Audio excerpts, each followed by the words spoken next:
জন্মলীলার প্রস্তাবনা। জন্মলীলার প্রস্তাবনা। হরিবোল হরিবোল হরিবোল হরিবোল। শুনুন ভক্তগণ, বন্ধুগণ, বৈষ্ণবগণ, আজকের কথাগুলো শ্রবণ করুন। এই যে আমি এই ভিডিওতে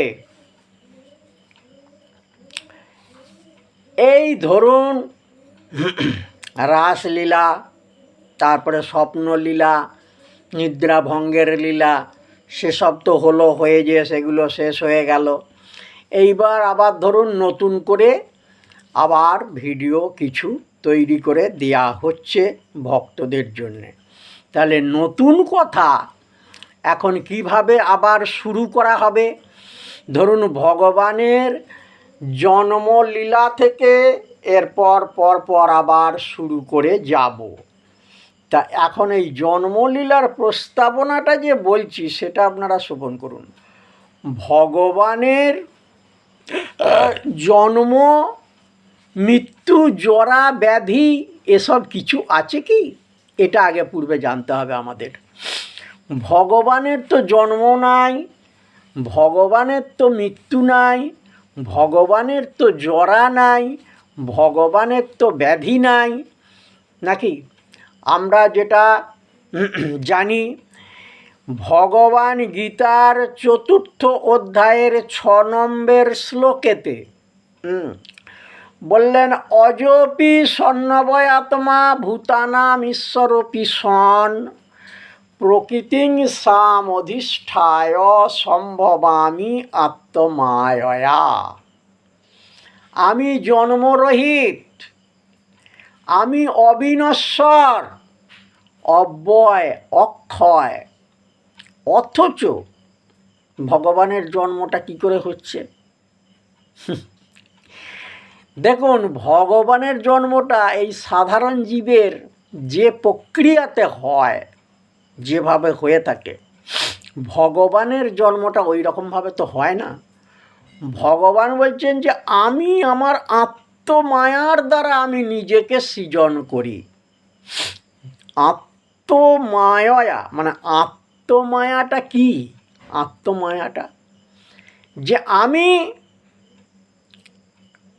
অবিনশ্বর, আমি অব্যয়, অক্ষয়, আমি অকর্তা, কর্তা হয়েও অকর্তা, জন্মরহিত হয়েও জন্ম নিচ্ছি। তাহলে এইটাই হচ্ছে আমার মায়া। সে মায়াটা যেটা আমরা বলে থাকি যে সচ্চিৎ আনন্দ, সচ্চিদানন্দ। ভগবান হলেন সচ্চিদানন্দ, সেই সৎ চিৎ এবং আনন্দময় প্রভু হলেন তিনি। একটা কথা বলা আছে, কৃষ্ণের যতেক লীলা সর্বোত্তম, কৃষ্ণের যতেক খেলা সর্বোত্তম নরলীলা, নর বপু তাহার স্বরূপ, গোপ বেশ বেণুকর নবকিশোর নটবর, নরলীলার হয় অনুরূপ। দেখুন, ভগবান নরের বেশেতেই তো নরের সমাজে এসেছেন। নরের বেশে না এলে পরে নরকে তো শিক্ষা দেয়া যাবে না, সেই জন্যই তাকে নরের বেশেতে আসতে হয়েছে। কিন্তু নরের বেশে এসেছেন বলে আমরা তো তাকে নর ভাবলে হবে না। নরের মতো অবয়ব বটে, কিন্তু ভগবানের দেহটা এই আমাদের মতো সাধারণ রক্ত মাংসের দ্বারাতে তৈরি নয়। আমাদের যেমন মায়া, যে মায়াতে আমরা ভুলে থাকি, আমাদের এই যে মায়াটা, এটা মায়াটা কাকে বলে না? যেটা ভগবানের যোগ থেকে বিচ্ছিন্ন করে দেয় সেটা হচ্ছে মায়া। যেটা ভগবানের যোগেতে যোগ লাগাতে দেয় না সেইটা হচ্ছে মায়া। সেই মায়াতে আমরা পড়ে আছি। আর ভগবান যে মায়া, দৈবী যেসা গুণময়ী মম মায়া দূরত্বয়া মামে বজে প্রপদ্যন্তে মায়া নেতান্তরন্তি তে। ভগবান বলছেন আমার এই দূরতিক্রম্য মায়া, এই মায়া থেকে কেউ পেরিয়ে যেতে পারে না। সেই মায়া হচ্ছে ভগবানের মায়া।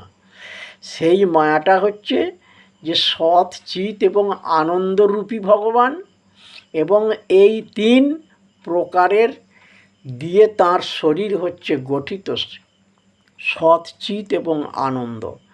তাহলে সেই জন্যেই সচ্চিদানন্দ বিগ্রহকে আমি প্রণাম করি, এবং এই সচ্চিদানন্দ বিগ্রহের জন্ম সম্বন্ধেই এবার আমাদের ভিডিওগুলো হতে থাকবে। আপনারা এগুলো দয়া করে দর্শন করবেন, শ্রবণ করবেন এবং ভাব অনুভব করবেন।